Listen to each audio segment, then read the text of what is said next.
Hello and welcome to the Bearded Mystic podcast, and I'm your host Rahul N. Singh. Thank you for taking out the time today to either watch or listen to this podcast episode. Today we're continuing on with our series of the Wisdom of the Mystics.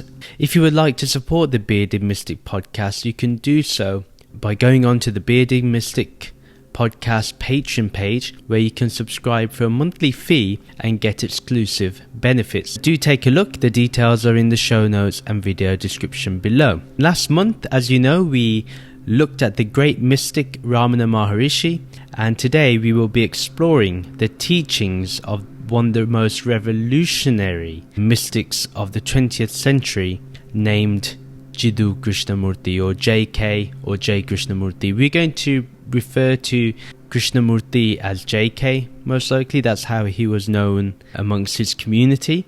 And the quotes that I've got for him are from the book of Life. So you can take a look at that if you would like to. We'll go to the first quote, and these are relatively long quotes. So what we'll do, we'll read them and then we'll give our thoughts about them. I do not know whether you have listened to a bird. To listen to something demands that your mind be quiet. Not a mystical quietness, but just quietness. I am telling you something, and to listen to me you have to be quiet, not have all kinds of ideas buzzing in your mind. When you look at a flower, you look at it, not naming it, not classifying it, not saying that it belongs to a certain species. When you do this, you cease to look at it. Therefore, I'm saying that it is one of the most difficult things to listen to the communist, to the socialist, to the congressman, to the capitalist, to anybody, to your wife, to your children, to your neighbor, to the bus conductor, to the bird. Just to listen. It is only when you listen without the idea, without thought, that you're directly in contact and being in contact. You will understand whether what he is saying is true or false. You do not have to discuss. This is an incredible quote. When you now look into that quote and you think about it, it's about listening. Listening is one of the most important tools in spirituality. And without listening, we cannot communicate effectively. Most of our communication is based on listening. But how much do we listen to something without our own interpretation? Whether it's the interpretation of our experience, of the thoughts that we've borrowed from somebody else. How much do we actually just listen to somebody? How much of our life do we witness things without naming it? Now, what JK is really talking about here, and it's really unique, that how can we look at something and just look at it without naming it? So he uses the example of the flower. How many of us can look at a flower and just, without labeling it, without saying it's this species, just look at the beauty of it? And look at the beauty without saying it is beautiful. How many of us can look at our spouses, our partners, our parents, our children, and just look at them without giving them a name, without putting a form of any kind, without any label, and just look at them, observe them? This is the true art of listening. Because with that, we get rid of the preconceived notions that we may have about somebody. Now, this is one of the things that tends to happen with us, is that when we listen to somebody, even if they say the most wise thing, if we do not like them because we associate them with a particular behavior trait or personality, we automatically do not want to listen to them, no matter how wise it may be. And that's mainly because maybe the person is a hypocrite in nature. But again, being a hypocrite will be a label. So what JK is talking about is we have to quieten our mind of any, like I said, preconceived notions, our labels, our names for people, the forms we give, the images we have of people, the aspect of personality. We have to move beyond those things. And how many of us can actually do that? And it's not literally, when we talk about the quietness of mind, it's not about getting rid of thought. It's about seeing that our thoughts actually are like noise between the person that is communicating to us and what we need to be receiving in terms of listening. Now, when it comes to spirituality, let's look at the spiritual friendship between the master and disciple. When we are in contact with the master, are we truly listening to them with their words and what they're saying and actually allowing the words to communicate to us, or are we looking at the words and associating it with the teacher? And therefore, instead of enjoying the teaching, we're enjoying just the teacher. So it's really important, as JK has established, that how you can listen without the idea, without the thought, just being directly in contact. And this is true listening. And with this type of listening, if we can do it as a spiritual practice, it can lead us to enlightenment. And this can be proven by Guru Nanak Dev Ji in the Japji Sahib. There is a great amount written about the power of listening.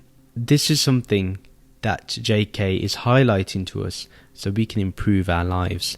And that's the whole purpose. When you're now going to listen to someone, think about how you will listen to them. Think about how you will engage with them. Will you speak to them as if they're the only people here in the room? Or will you be distracted by other things? So this is something you can think about. Quote number 2. Wisdom is something that has to be discovered by each one, and it is not the result of knowledge. Knowledge and wisdom do not go together. Wisdom comes when there is the maturity of self-knowing. Without knowing oneself, order is not possible, and therefore there is no virtue. Now, learning about oneself and accumulating knowledge about oneself are two different things. A mind that is acquiring knowledge is never learning. What it is doing is this: it is gathering to itself information, experience as knowledge, and from the background of what it has gathered, it experiences, it learns, and therefore it is never really learning, but always knowing, acquiring. Learning is always in the active present. It has no past. The moment you say to yourself, I have learned, it has already become knowledge, and from the background of that knowledge you can accumulate, translate, but you cannot further learn. This is incredibly important in spirituality, and it cannot be emphasized enough that yes, when we listen to something, we may memorize it and we may accumulate all that knowledge, but all we do is accumulate that knowledge without putting it into practice. If we do not put it into practice, then we cannot allow that knowledge to become wisdom. Here, JK is very right when he says that wisdom comes when there is the maturity of self-knowing. Without knowing oneself, order is not possible, and therefore there is no virtue. So we need to know who we are and what we are before we accumulate knowledge. Now, if you remember, when we look at the Bhagavad Gita, in the first chapter we listen to Arjun give his perspective on things. And then, in the second chapter, when Sri Krishna decides to speak, first we get the knowledge and the wisdom of who we are. We are given the discernment to understand what is real and unreal. And the same thing is being said here. JK is telling us to know who we really are. And then when we learn something, it's a continuous process because we are continuously practicing and therefore deepening that knowledge into wisdom. Now, one thing I want to mention that is really important here, he says something that learning is always in the active present. It has no past. Now think about this. It's in the active present. He didn't just say in the present moment. He said in the active present. That means you have to put into motion the practice of anything that you learn. It's not merely enough to have it as memory. Anybody can parrot the scriptures or parrot some shlokas from the Vedas and pretend to look like they're very smart. But the true intelligence comes from when you know yourself and therefore you're speaking from your experience. It's active in your life. People can see it. People can perceive it in you. And that's what he's talking about here, that learning is always in the active present. It has no past. The way to see this is, although there is never any new knowledge that we gain, whatever I'm saying today has been repeated many times, but my expression of that knowledge may be very different to other people. And therefore, what one can say is that whatever you hear and listen to, will always be new because it has a unique expression with each individual. Now, it's up to you how much you like what you hear and enjoy what you hear, but if you are truly in the present moment, actively present, and what he means here, you also have an aspect of attention and focus, an increased amount of focus. This is what he's talking about. Therefore, when you hear something, you will not be thinking, oh, I heard this yesterday, or I heard this last week.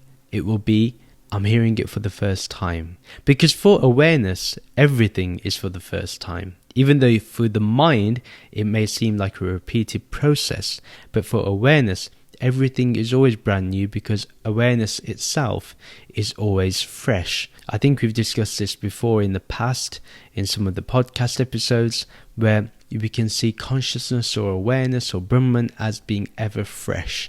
And therefore, this is the way of wisdom. And JK is literally telling us how to do this. And it's a very beautiful quote.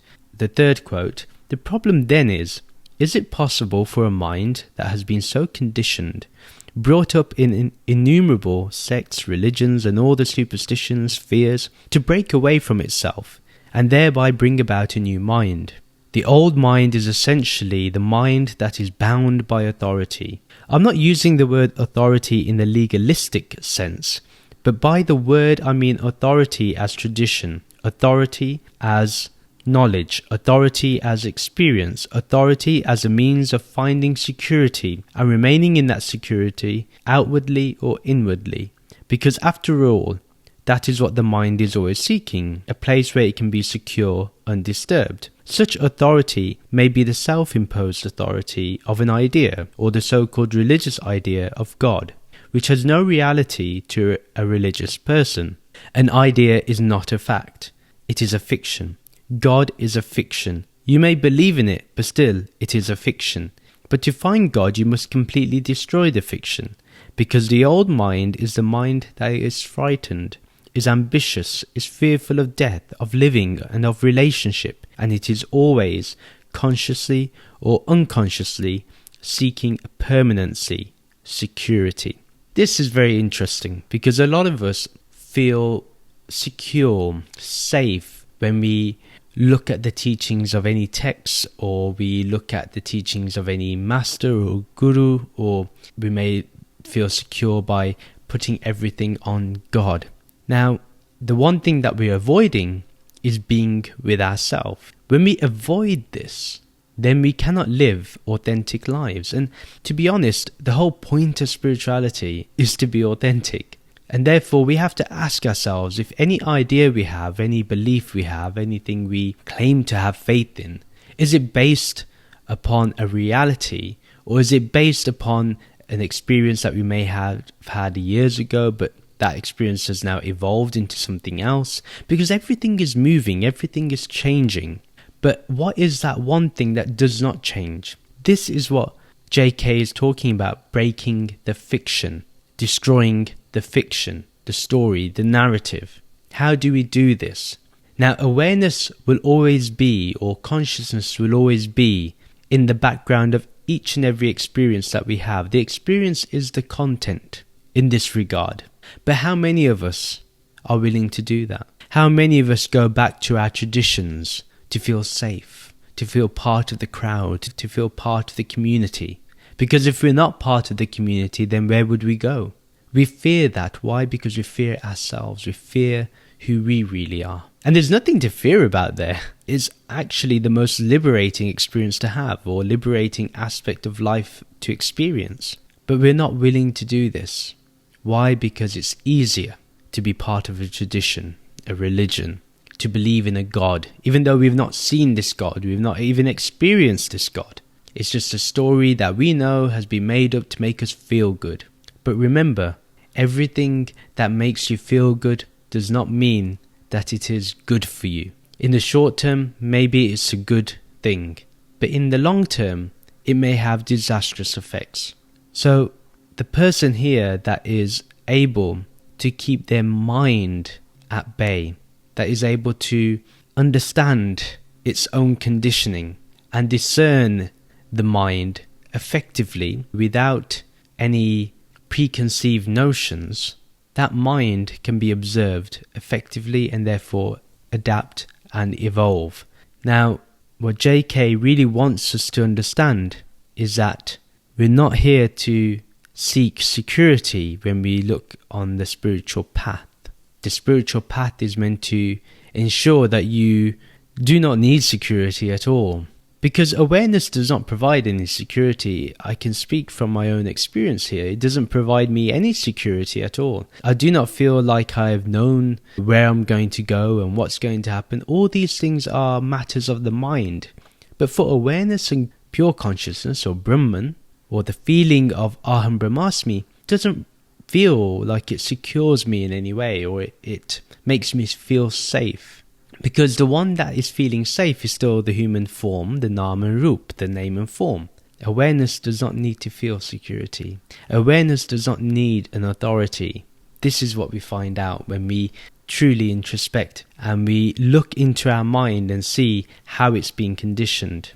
And constantly, because things aren't going the way we want in life, we then fall upon superstitions. And we know that true religion does not look to involve us in any superstitious thinking. In fact, it tells us to avoid it. But we see again and again, even those places which claim to teach about getting rid of superstitions, about not following superstitions, about not following tradition, end up having followers that believe in those things. Why? Because those followers have not become disciples. By just blurting out that they have taken that special secret wisdom does not mean anything.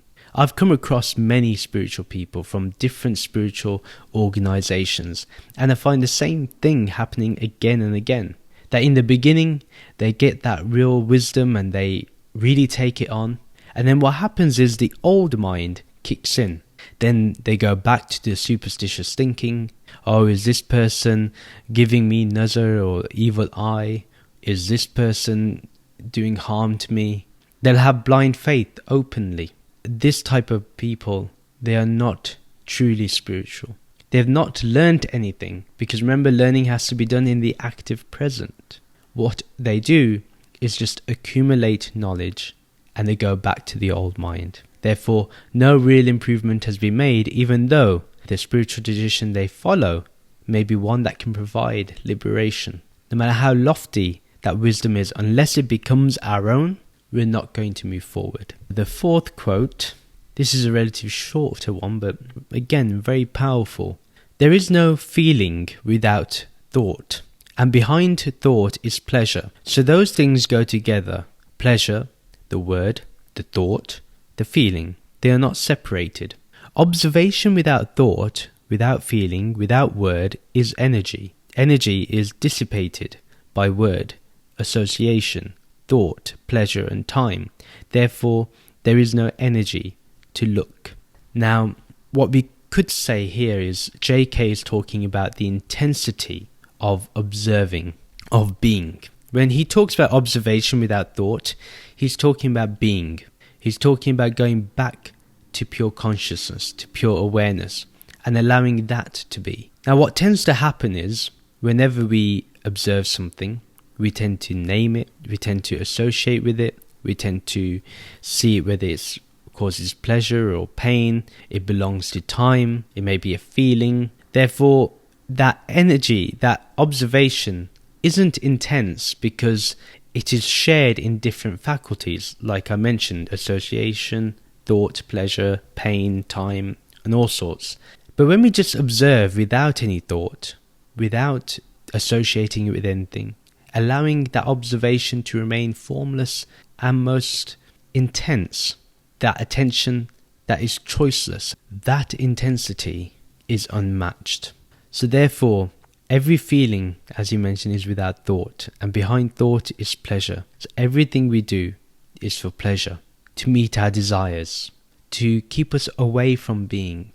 And here, what JK is saying, observation without thought, without feeling, without word is energy. Pure energy. How many of us can do this? Even for a second. It all starts with a single second. And then we move forward. This has to be the spiritual practice. Hence, I always tell people that it's best to meditate just for 1 minute every hour of your waking day. Because at least then you can observe as much as possible without any thought, without any feeling, without any word. Awareness cannot be associated with feeling, word or thought. Pure consciousness cannot be a feeling or a word or a thought or of any form or image. It's beyond those things. So how can we be in that state? It's by practice.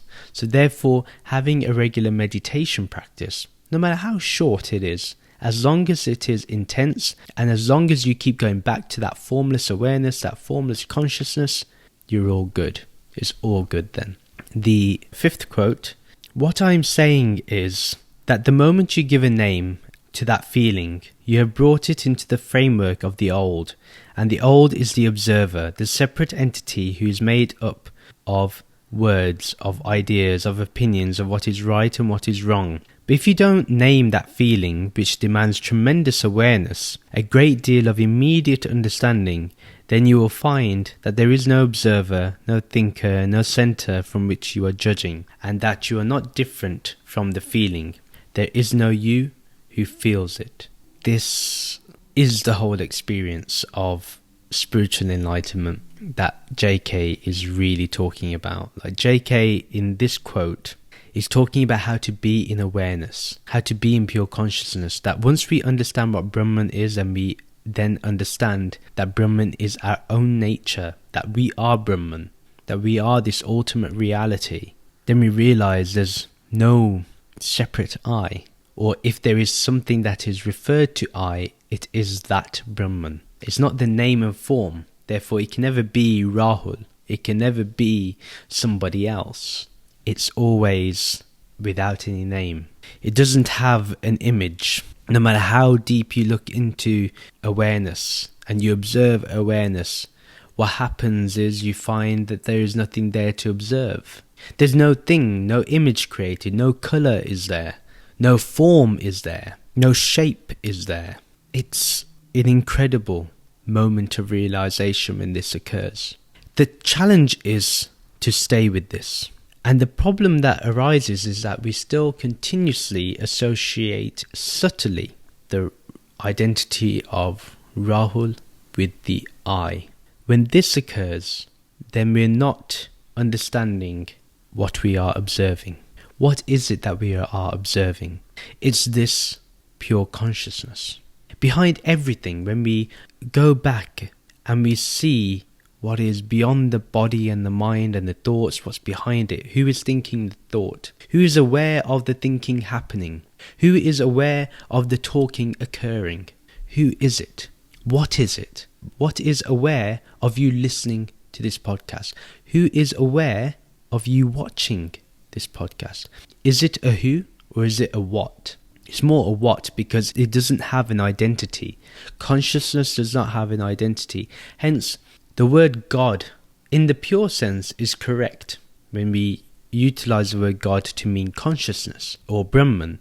But to be honest, because we perceive God to have a certain personality, because we rely on this so-called God, it therefore has been contaminated by a name and a subtle form.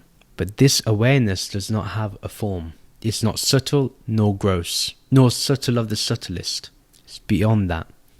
Sometimes it's really hard to translate. As JK says, a separate identity is made up of words, of ideas, of opinions, and what is right and wrong. But this isn't. Like when you feel something, when I say, I am loving something. Well, what is loving?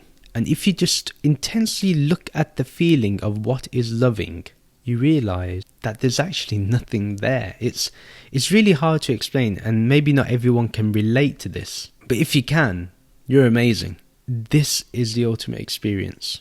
The pinnacle of all knowledge is this very one thing, that you cannot even name that feeling.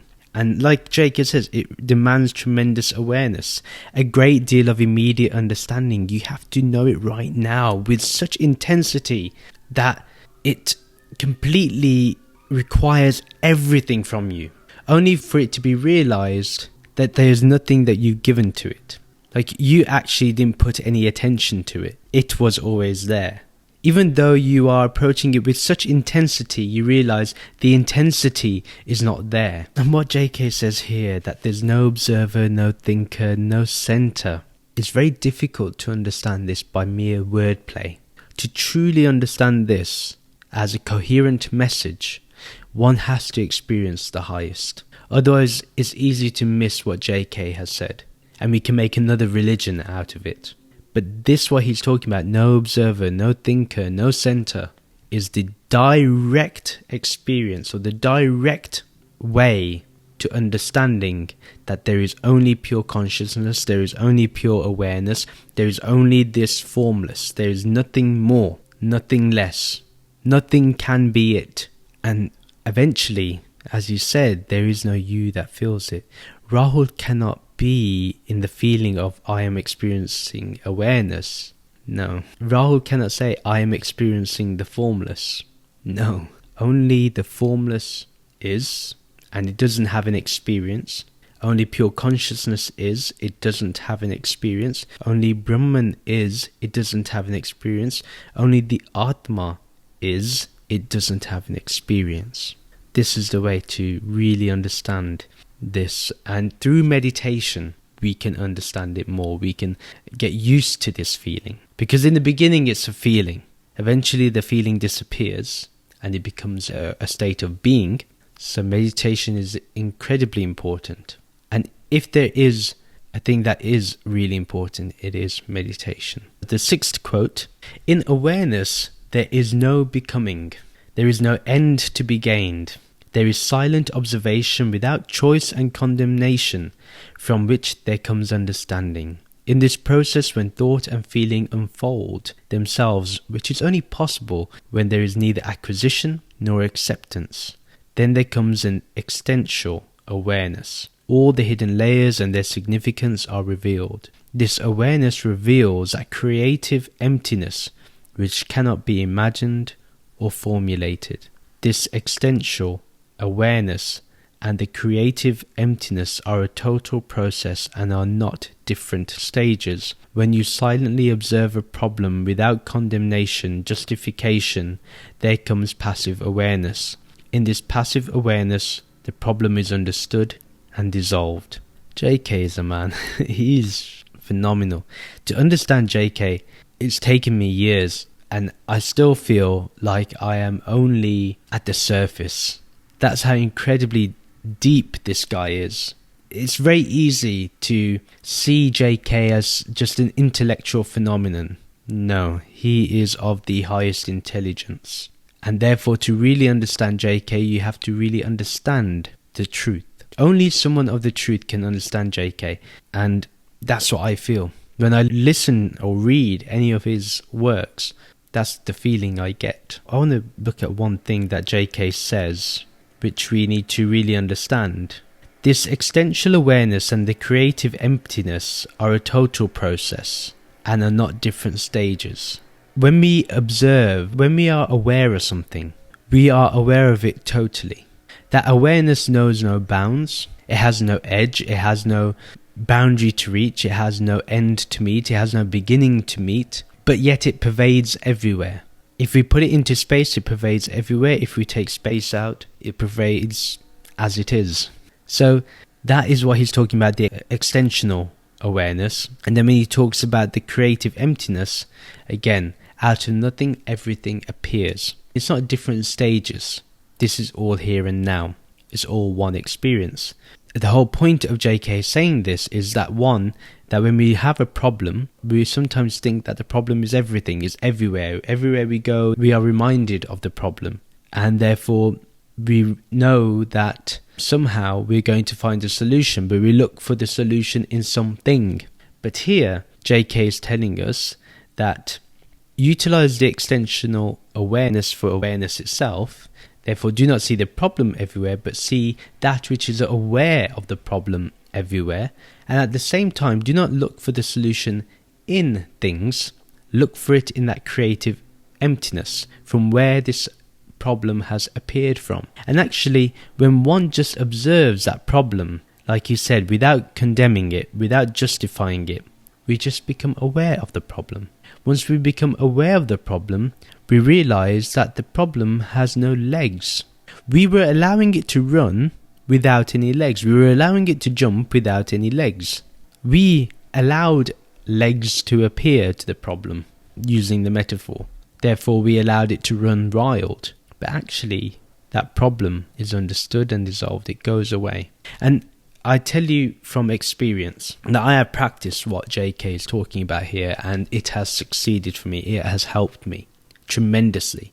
What he's talking about here, about when you understand a problem and you look into it and you just observe it and don't look at why it's happened, could you have done anything to have avoided it? None of that stuff. Yeah. You just understand that there is no problem. You are creating the problem the more you think about it. You're adding to the problem the more you think about it. When you just allow the problem to be in front of you and just watch it, you realize for what it is. It's actually very empty. Very, very empty. And actually, only the person that is aware of the problem, that is the only reality. The 7th quote is God to be found by seeking him out. Can you search after the unknowable? To find, you must know what you are seeking. If you seek to find, what you will find will be a self-projection. It will be what you desire, and the creation of desire is not truth. To seek truth is to deny it. Truth has no fixed abode. There is no path, no guide to it, and the word is not truth. Is truth to be found in a particular setting, in a special climate, among certain people? Is it here and not there? Is that one the guide to truth and not another? Is there a guide at all? When truth is sought, what is found can only come out of ignorance, for the search itself is born of ignorance. You cannot search out reality. You must cease for reality to be. Now, when he's talking about you ceasing, he's talking about our identification to the name and form. The name and form does not have a reality. Therefore, for reality to be, we have to get rid of name and form. And what JK is saying here is that a lot of what we seek is self-projection. When we seek God, we make God into a larger aspect of ourselves, a larger altar of ourselves or of other pious thinking. We may have a feeling that God must be something bigger and better, or God's ways are much better. And when we say God's ways are better, at the same time that we are in charge of our life and we must make those necessary changes, you see the hypocrisy in such thinking. So we need to understand that God cannot be known in reality, because to know something there has to be somebody that knows. But when we understand reality, we understand there is no somebody who is understanding. Only consciousness can know consciousness. Only the formless can know the formless. So for the body and mind, it cannot know God. And it will not even name God. Even if it knows God, it will not call it God. This is the unique experience. And here, as JK says, truth has no fixed abode. There is no path, no guide to it. And the word is not truth. This is ultimately what it is. We cannot avoid this. The truth has no fixed abode. There is no path. There is no guide to it. Nobody can help us get there because it's always here. And it's everywhere you look. Everywhere you perceive. Once you understand reality, you see that reality is everywhere. It cannot be fixed in one place. It's not just in your temple or where you go to worship whatever you do worship. So here, we're not to search for something out there. We have to introspect and realize that there is no me. There's no name and form. And this has been the emphasis of JK's teachings. He has constantly been talking about this. And it always goes back to this. That do we really know who we are? And is there really a me? Forget about searching for God if you do not know who you are. If somebody doesn't know who they are fully themselves, how are they going to discover somebody else? Or something else? And that something magnificent like God. How can we say that we know that God is true when our own lives we do not know whether we are true. Because what happens after death? Do we see death as a truth, or do we see it as a lie for the living? Is there even life and death? If we went through the process that JK has given to us, is there life? Is there death? If you observed with great attention into what is life and what is death, what remains? You realize there isn't any life and there isn't any death. For consciousness is not something that can be brought to life. Life appears in it. And this is what JK is talking about. And that is the end of this episode of The Wisdom of the Mystics. Next month we will be looking at the teachings of the founder of Sikhism, Guru Nanak Dev Ji. And we'll be looking specifically at the Japji Sahib, some elements of the Japji Sahib. We won't be looking at all of it, but we'll be looking at the first couple of lines. If you're watching this on YouTube, do like and comment and subscribe to this YouTube channel. If you are listening to this as a podcast, do follow the podcast or subscribe to the show. A new episode is uploaded every Sunday. You can follow me on social media to keep getting updates and short clips of the podcast and extra video content. If you would like to support the Bearded Mystic podcast, you can do so through a number of ways, but I would ask you to utilize Patreon, and all of those details are in the show notes and video description below. Please do rate and review the podcast. That would be greatly appreciated. Thank you for listening and watching this podcast episode. Take care, stay safe, and we'll end with the Shanti mantra. Om Shanti, Shanti, Shanti. Om Peace, Peace, Peace. Namaste.